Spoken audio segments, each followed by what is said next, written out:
La gestion de la dette est un sujet difficile.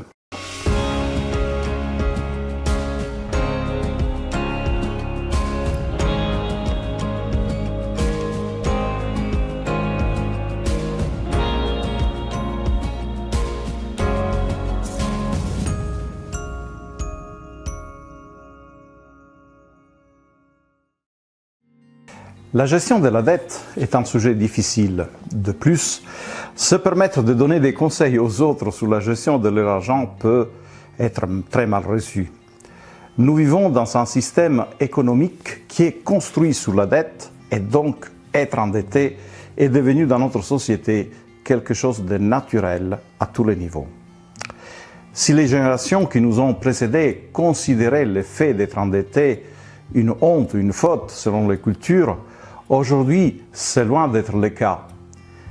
Dans mon ministère, j'ai rencontré beaucoup de frères et sœurs auxquels il était difficile d'expliquer que décider d'acheter un Mercedes plutôt que d'aider un fils à financer ses études n'est pas vraiment un bon choix. Que dépenser des sommes considérables pour acheter des vêtements ou des sacs de luxe à un prix exorbitant quand on gagne 1 500 € par mois et on a un loyer à payer, c'est peut-être imprudent. Que vouloir acheter les derniers produits Apple, par exemple, alors qu'ils coûtent plus cher que le salaire mensuel, est peut-être une erreur de vision sur ce que sont nos vrais besoins. Je rencontre parfois dans les églises des enfants qui refusent de se faire accompagner par leurs parents à l'école si on ne les amène pas avec la belle voiture de la famille, plutôt qu'avec la voiture de l'entreprise familiale. Quelle honte si les copains me voient.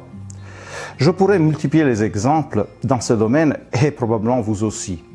C'est clair que chacun de nous a besoin de valorisation.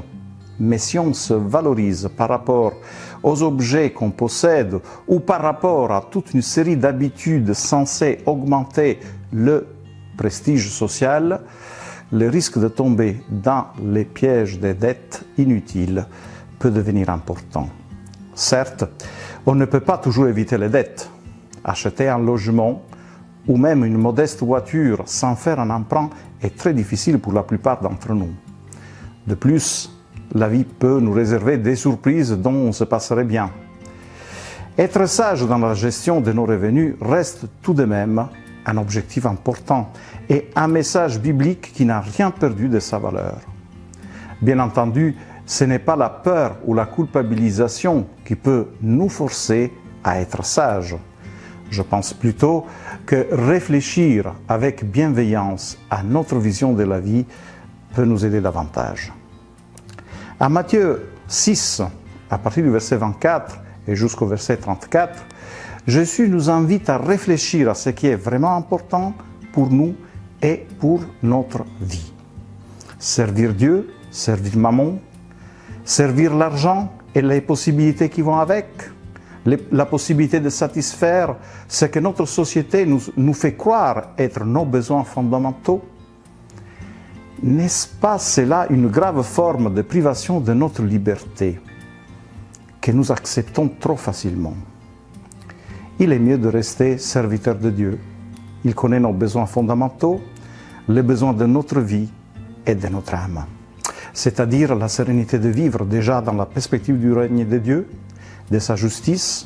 Alors oui, on peut s'endetter, mais avec prudence et sagesse, pour des vrais besoins et en gardant à l'esprit la vision que Dieu nous propose.